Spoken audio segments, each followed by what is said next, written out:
보물 사냥꾼들의 황금기가 다시 돌아왔다. 영광, 부, 힘, 그리고 명성. 그것이 사냥꾼이 추구하는 목표다. 하지만 대중과는 다른 길을 걷는 한 남자가 있다. 그는 크라이, 최강의 사냥꾼팀 스트레인지 리프의 리더로 이미 정점에 도달한 존재다.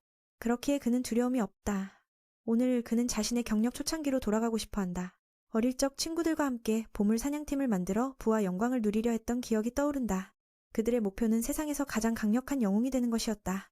킹고 주디아에서 사냥꾼은 슈퍼스타로 여겨진다. 그들의 일은 유적과 보물의 전당을 찾아 세계 곳곳을 탐험하며 재산과 명성을 얻는 것이다. 그들은 팬텀이라 불리는 괴물들과 싸우며 생명까지 걸어야 했다. 그는 하위 사냥꾼을 위한 면접이 열리는 술집으로 향하고 있다. 이곳은 강력한 팀들이 모이는 곳이다. 대체로 서로 도와주며 신입을 돕는 것이 중요하다. 사냥꾼의 직업에서 싸우면 누구라도 죽을 수 있으니까. 줄을 서고 있다가 갑자기 한 여자가 다가와 친해지려 한다. 크라이도 팀을 찾으러 온 것이라 생각했기 때문이다. 그녀는 그가 우울해 보이기에 쉽게 말을 걸 수 있었다. 그녀는 루다라고 소개하며 3급 사냥꾼으로 자격증을 가지고 있지만 부끄러워서 손을 내밀지 못하고 나는 크라이 안드레야 라고 말했다. 그녀는 혼자 다니느라 힘들고 화이트 울프 동굴의 보물을 노리고 왔지만 너무 어려워서 팀원을 찾으러 온 것이라고 했다. 한 덩치 큰 남자가 이를 듣고 비웃으며 루다에게 그런 곳에 오지 말라고 조언했다. 그녀는 초보 사냥꾼이다. 이 여자는 상당히 화가 나서 그 남자에게 맞서려고 했다. 그 남자는 이곳에서 3급은 신입으로만 여겨진다고 계속 이야기했다. 소란스러운 싸움을 보며 크라이는 자신의 정체를 숨기고 싶어 겁먹어 있었다. 두 사람이 싸우려 하자 보안팀이 나와서 그들을 막고 계속 싸우면 팀 가입 자격을 취소하겠다고 위협했다. 그 소리를 듣고 루다는 나는 아무것도 안 했어 라며 겁먹었다. 나중에 안으로 들어가니 모든 사람들이 사냥꾼이라는 사실에 놀랐다. 첫 방문이라고 하니 그녀는 이미 5번이나 왔다고 말했다. 그에게 사냥꾼의 세계는 실력의 세계였다. 강한 자가 지배하는 곳, 그게 이상할 게 없다. 재능 있는 자는 빨리 이름을 떨치고 그렇지 않은 자는 소를 치고 돌아가야 한다. 루다는 저 멀리 화려한 팀을 가리켰다. 크라이는 그들이 이번 모집에서 가장 강력한 성령사자팀이라고 설명했다. 그들은 단 6명이지만 7급 보물을 정복할 수 있어 사냥꾼들 사이에서 엘리트로 여겨진다. 그들의 리더는 로단이다. 만약 그가 인정한다면 누구든지 큰 성과를 이룰 수 있을 것이다. 루다는 빈 테이블에 대해 궁금해하자 그렉은 그 테이블이 스트리의 것이라고 알려준다. 그들은 퍼스트 스텝 길드의 창립자들이다.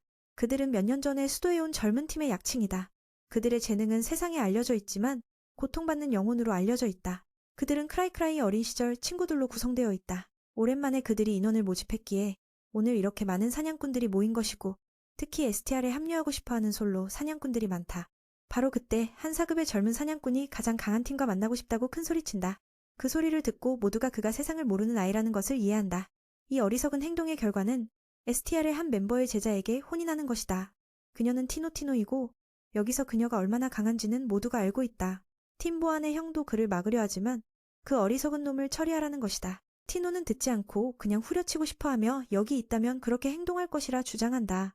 다른 사냥꾼들은 이 싸움을 응원하며 즉시 테이블과 의자를 치우고 두 사람의 대결장을 만든다. 그렉은 이렇게 드문 기회에 매우 신이 난다. 이 광경을 보고 루다는 친구에게 나가자고 한다. 아니면 죽는다. 재미있지만 루다는 강자들의 싸움을 보는 것이 매우 자극적이라 아쉬워한다. 크라이의 약한 목소리가 티노에게 들린다. 그녀는 주위를 둘러보며 상대방은 관심 없다는 듯이 찾아본다. 조금 후 그녀는 익숙한 그의 모습을 보자마자 즉시 공격하기 위해 뛰어든다. 그 일격은 거리 전체를 흔들어 크라이의 정체가 드러나게 만든다. 그녀는 부끄러워하며 길드 리더에게 묻는다. 여기서 뭐하고 있어? 주변은 모두 충격에 빠진다. 누가 알겠는가? 이 젊은이가 여기서 주인공이라는 것을. 그는 가장 강한 팀의 리더라는 명의로 인사하며 변신의 신으로 알려져 있다. 레벨 8에 도달했다. 처음 수도에 발을 내디딜 때 그들은 초보자를 위한 던전을 연속으로 클리어하며 기록을 세웠다. 크라이는 미끼 역할을 했을 뿐 아무것도 하지 못했다. 반면 5친구는 모두 크라이를 사랑했다. 그래서 그때마다 크라이를 주인공으로 삼았다. 그들의 꿈이 시작되었지만 그는 친구들과의 능력 차이에 대해 열등감을 느꼈다. 어느 날 자신이 팀의 짐이 될까 두려워져 그는 팀에서 탈퇴하기로 결심했다. 그들도 분명 강력한 사냥꾼이 될 것이라고 생각했다. 그가 떠나기로 결정하기도 전에 팀원들은 그에게 리더직을 맡겼다. 모두가 찬성했다. 결과적으로 크라이는 어쩔 수 없이 가장 강력한 팀을 이끌게 되었다. 원래 그는 말주변이 있어 소통 업무를 맡기로 했다. 그는 아무것도 할 수 없었다. 수년이 지나도 진짜 괴물들은 태어났다. 그런데 그는 여전히 평범한 존재였지만 비범한 친구들을 이끌며 길드로 돌아왔다. 모두가 크라이가 여기서 길드 리더라는 것을 믿을 수 없었다. 그가 착용한 장비를 보면 모두가 두려워했다. 악당도 이 친구 정말 대단한 애라고 칭찬했다. 늦잠 자서 출근도 못하다니 정말 못됐다. 사실 그건 변명일 뿐 그는 솔직히 말할 용기가 없다. 티노는 그 젊은이를 싫어한다. 그는 그를 다른 곳으로 쫓아내며 꽤 매력없는 잘생긴 놈이라고 한다. 그는 정말 상처를 입혔다. 다른 사람들은 여전히 길드리더가 사냥꾼들을 조용히 평가하고 있다고 오해하고 있다. 그것이 그가 변장하고 유니폼을 입지 않은 이유다. 그녀는 계속해서 태도를 보이며 크라이에게 그를 길드에서 쫓아내라고 요청한다. 비록 새로운 사급이지만 그는 리의 제자이자 최강팀의 일원이기 때문에 매우 전투적이다. 또한 크라이의 아는 사람이라서 그는 조금 과하게 감싸준다. 악당이 팀원을 찾는 문제에 대해 물어보자. 그는 아무도 못 봤다고 하지만 갑자기 무언가를 생각해낸다. 친구에게 물어본다. 만약 특정한 사람을 지목하면 그가 받아들일까? 황금머리가 동의하며 크라이를 매우 신뢰한다고 말한다. 그의 팀원들은 마음에 들지 않는다.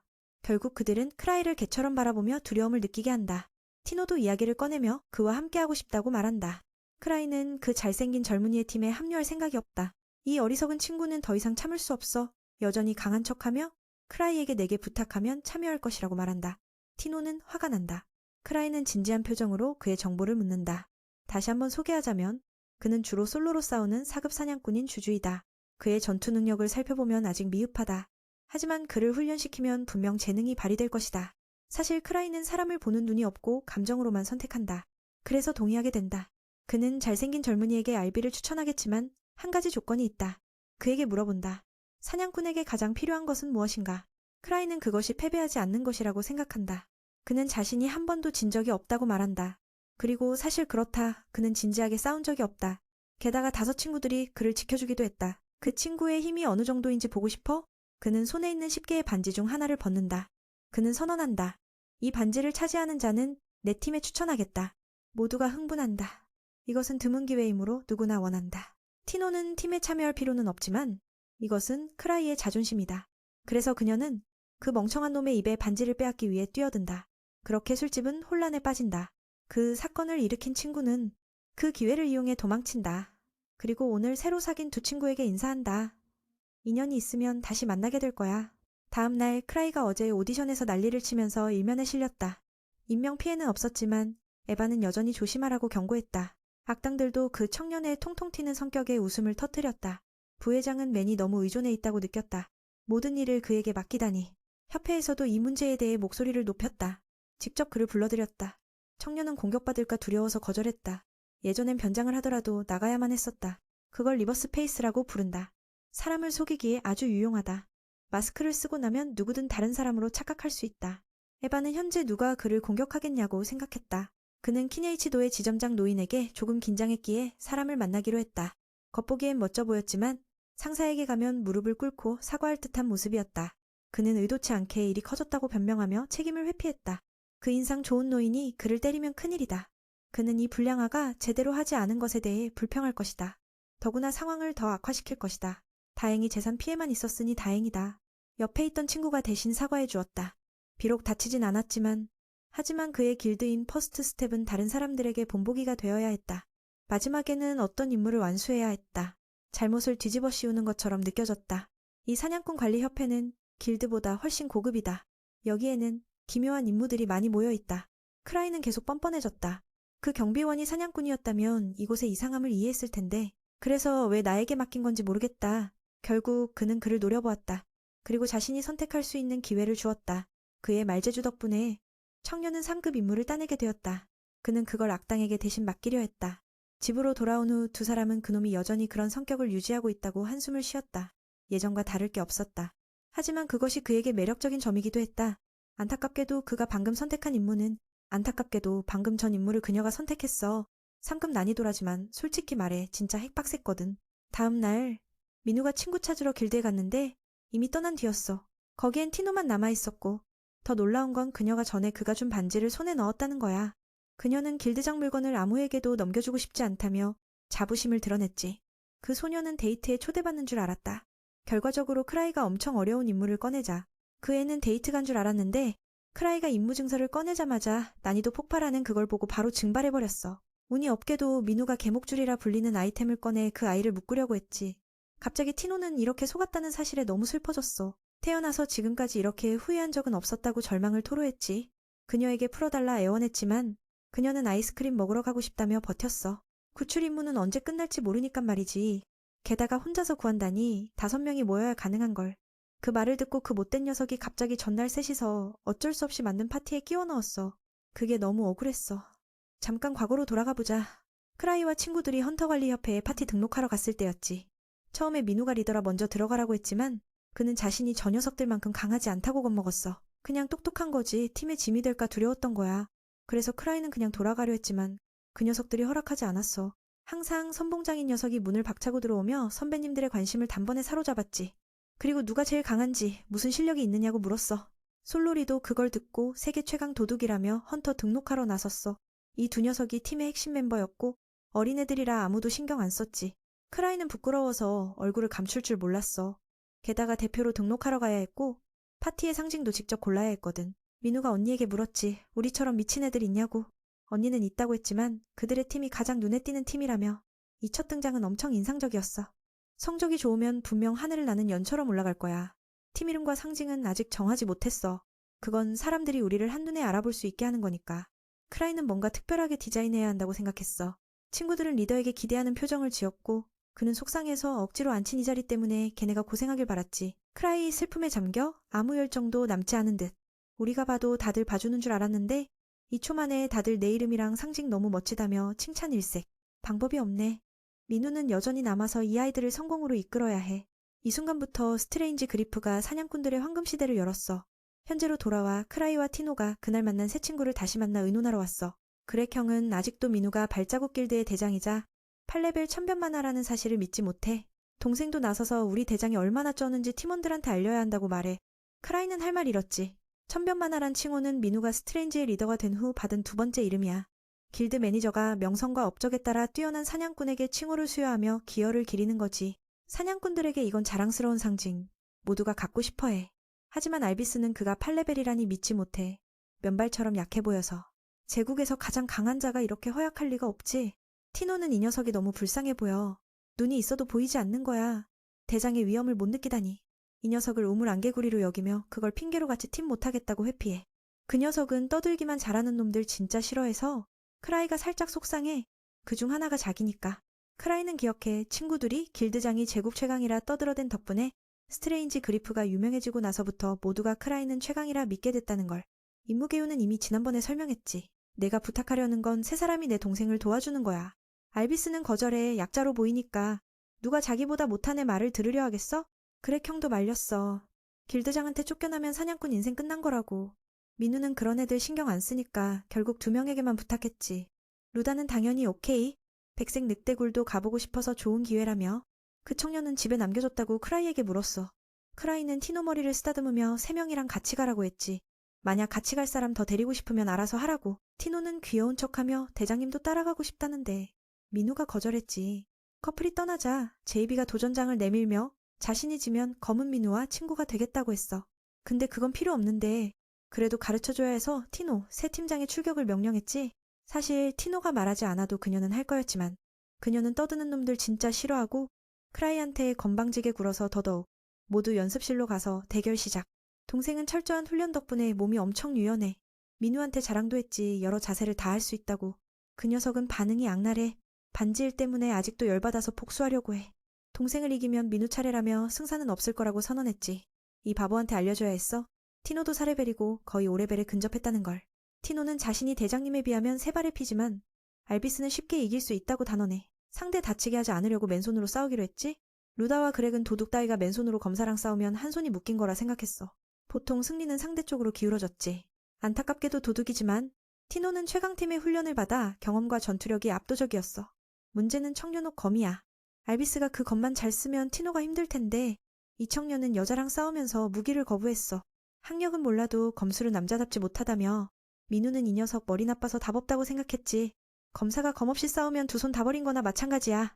티노는 싸운 후 대장님과 아이스크림 먹으러 가자고 했지만 거절당했어. 그녀도 투덜거리며 꼭 가겠다고 고집을 부렸지. 어쩔 수 없이 그가 승낙하고 전투가 시작됐어. 눈 깜짝할 사이에 알비스가 갑자기 가까이 들이닥친 걸 느꼈어. 2초도 안 돼서 지난번처럼 정면으로 발길질을 한 방 맞았지. 동생은 이렇게 실력을 뽐내서 신났어. 진정한 벌을 받은 셈. 하지만 알비스는 쓰러지지 않고 다시 일어났어. 확실히 도둑의 민첩성이 검사보다 훨씬 뛰어나. 티노가 상대목을 조르며 숨통을 조였어. 대장님을 모욕한 놈에게 경고하려고. 두 사람도 이 광경을 보며 안타까워했지. 같은 사레벨인데 실력차가 너무 컸거든. 순식간에 승부가 갈렸고 동생은 크라이 덕분에 이렇게 성장했다고 기뻐했어. 사실 크라이는 아무것도 안 했는데. 알비스 패배. 얼굴이 화끈거려 어릴 적 마을 최강이었다던 기억이 떠올라. 어릴 때부터 검잡고 훌륭한 사냥꾼이 되길 꿈꿨지. 팀 꾸린 뒤 빠르게 성장해 자신이 절대 지지 않을 거라 믿었는데 이젠 이렇게 쉽게 패배하다니. 티노는 상대가 계속 싸우려 하자 기회를 줬어. 검을 들고도 계속 무기 안 쓰려 하니 그녀는 실망했어. 진짜 싸움이었다면 벌써 죽었을 거라며. 그 녀석의 과거 따위 꿈도 꾸지 말라고. 크라이는 잘 알고 있어. 실력이 팀원들과 너무 차이나서 떠난 거라고. 맞지? 주부는 깜짝 놀라서 어떻게 알았냐고 물었다. 그가 허풍을 떨길래 나도 그렇다고 했지. 하지만 나는 동료를 버리지 않았어. 정확히 말하면 그는 아무에게도 버림받지 않았어. 이 말을 듣고 나서 다른 사람들은 스트레인지 GFF 멤버의 천변만화 같은 별명에 겁을 먹기 시작했어. 모두 괴물이었는데도 팀을 버릴 수 있다니. 그 말인즉슨 이 사람은 그 이상으로 강하다는 뜻이지. 다른 사람들이 보기엔 크라이는 마치 요괴 같은 존재야. 도무지 예측할 수 없지. 연옥검을 보자마자 손이 근질거렸어. 가볍게 돌을 튕겼을 뿐인데 검에서 불길이 사방으로 퍼져나갔어. 주인조차 놀랄 정도였어. 자신도 이런 힘을 발휘해 본 적이 없거든. 대충 봐도 이건 공격 범위를 확장시키는 보물임을 알 수 있었어. 지금에서야 루스는 눈앞의 사람이 괴물과 다름없다는 걸 깨달았어. 이 세계의 핵심 물질에 대해 말하자면 조금은 마나라고 불러. 마나는 어디에나 존재하지. 보물 전기는 이 물질이 가장 많이 모여있는 곳이야. 그 힘은 여러 나라에서 연구하고 개발 중이지. 티노 일행이 곧 갈 백랑굴도 바로 보물 전기야. 원래는 은색마족 늑대가 살던 곳인데 너무 많이 사냥당해 멸종됐지. 현재 그곳을 지배하는 건 피범벅 늑대들이야. 솔직히 꽤 무섭지. 그런데 이 녀석은 거길 가라고 사람을 보내서 에바도 할 말이 없었어. 그는 단순히 여기 3급 보물 전기라고 생각했거든. 만약 무슨 일 생겨도 티노가 해결할 거라고 말이야. 루스에 관한 정보는 전부 이 여자아이가 제공한 거야. 하지만 크라이가 그의 탈퇴 이유를 알아낸 사람이었지. 에바가 그 청년의 보물에 대해 묻자 매는 연옥검이라고 알려줬어. 그의 눈에는 이건 말을 잘 듣는 무기야. 잘 이해하기만 하면 누구든 쓸 수 있다고 했지. 크라이는 보물 사냥꾼이라 당연히 다룰 줄 알지. 검을 다루는 애들도 제대로 모르는 걸로 불을 내다니. 대단해. 근데 얼마 전엔 반지 모양 보물도 잔뜩 샀어. 에바는 말문이 막혔지.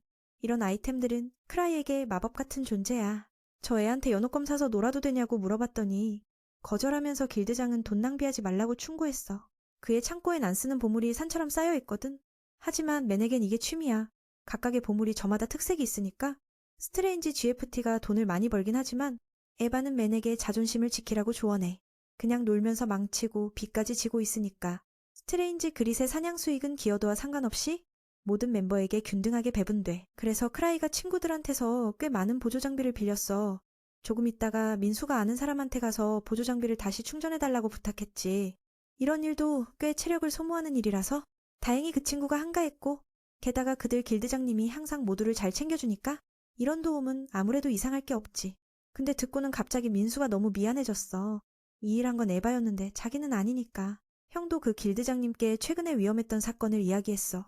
팬텀이 몇 마리 밖으로 나와서 레벨 3이 셋이나 되는 상인팀을 전멸시켰다는 거야. 그런데도 죽었다는 건 그 괴물은 최소한 레벨 N 이상이라는 증거지. 그 괴물은 흰 늑대굴 근처에 있는 늑대 형태였어. 듣고 나서 민수가 완전 소름 끼쳤지. 만약 티노 일행이 그 괴물과 마주치면 이생은 끝난 거야. 자신을 달래면서 설마 문제 없겠지라고 혼잣말을 했어. 그때 형이 계속 말하길 흰 늑대굴 관련 임무의 난이도 전부가 바뀌었다고 했어. 전에 레벨 5 팀이 거기 갔다가 실종됐다는 얘기도 했지. 이번 건은 완전 끝장난 상황이야. 임무를 열어보니 이름이 실종된 사람들과 일치하더라고. 그래서 티노가 수행 중인 임무는 바로 레벨 5 사냥꾼들을 구출하는 거고 그가 레벨 4라는 사실 진짜 미친 거야. 두 사람은 길드장이 티노 일행을 흰 늑대굴에 보냈다는 걸 듣고 얼굴이 창백해졌어. 이러면 아마 실종자 수색 임무가 추가될 거야. 크라이는 외부에 사냥꾼 3명도 더 있다고 했어? 상황이 점점 심각해지는 거지. 레벨 5의 당당한 팀원들도 죽었다고? 그렇게 임시팀을 보내 싸우게 했으니 어쩔 수 없지. 그들은 이게 스트레인지 그리프 멤버들이 최강팀이 된 방식인 줄 알았어.